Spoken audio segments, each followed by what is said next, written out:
Done. As a convert to Catholicism, I have always felt a likeness to Saint Augustine. Not because he's the most famous sinner in the life of the church. I mean, in fairness, by today's standards, he'd be considered pure. But primarily because he in himself, in his story, captures the barrenness of a life that is separated from God.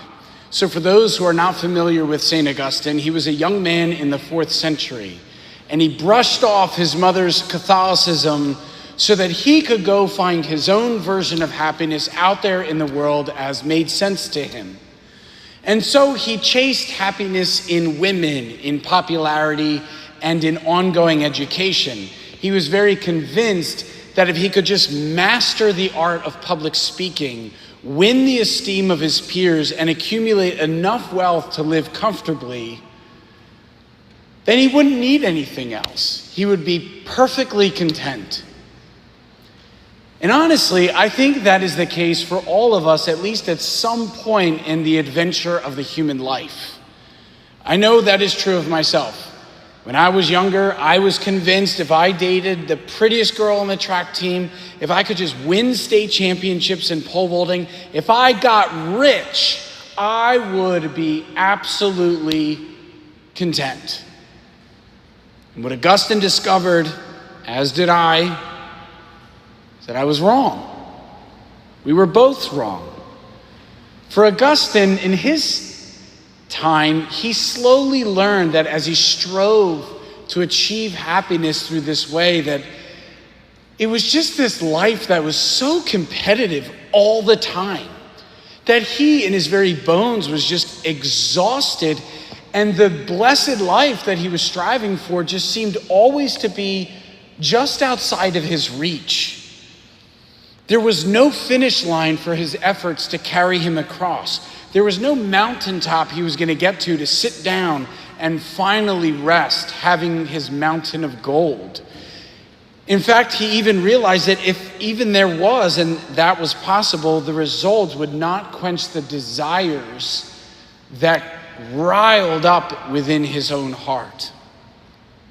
I know for myself, I remember vividly looking down at the college state championship trophy in my hand, knowing I had a beautiful girlfriend in my life and a high GPA score to my name.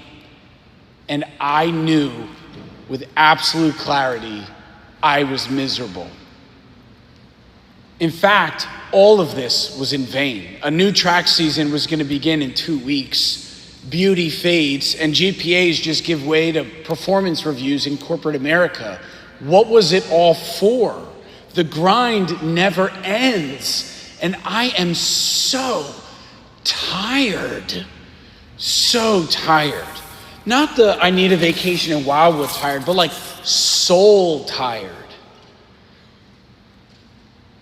The kind of tired that makes you stop and wonder, what am I doing with my life? Is this really the best that I can hope for? To be a hamster running on a wheel of endless questing for happiness and never finding it. You know what I'm talking about? The gospel does. The gospel said, as the day was drawing to a close, the 12 approached him and said, hear in that phrase not what the apostles are hearing, which is, look, it's 5 o'clock, people are starving, Dolan's is having a happy hour, shove these people along. It's reaching into that existential, that like fatigue of just existence. Something that goes way deeper. These people are exhausted. That's why they're looking to Jesus in the first place. Long and hard we have sought the abundant life apart from God, but instead of fullness we languished. That's why the apostles' advice to our Lord just falls flat. They said to Jesus, dismiss the crowd so that they can go to the surrounding villages and farms and find lodging and provisions. Guys, that's what we've been doing our whole life. You, me, Augustine, finding our own provisions, creating our own happiness, it's not working. It's not working. But Jesus peers into the human heart, sees their real needs, and offers them a sign, and in the sign, a promise to give them what ultimately does satisfy, and that is himself.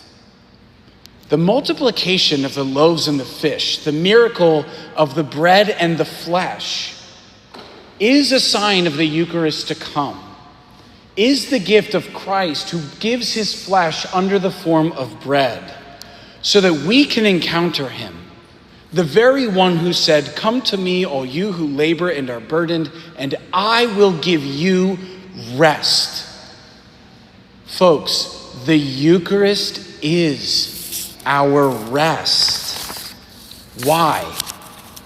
Because in the world we compete for love, but in the Eucharist, love is freely given.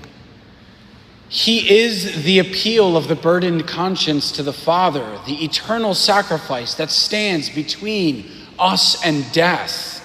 He bears fruit from our labors that we might no longer toil in vain, and is the friend who carries his cross beside us, who reads our hearts, knows our thoughts, and counsels us in our fears.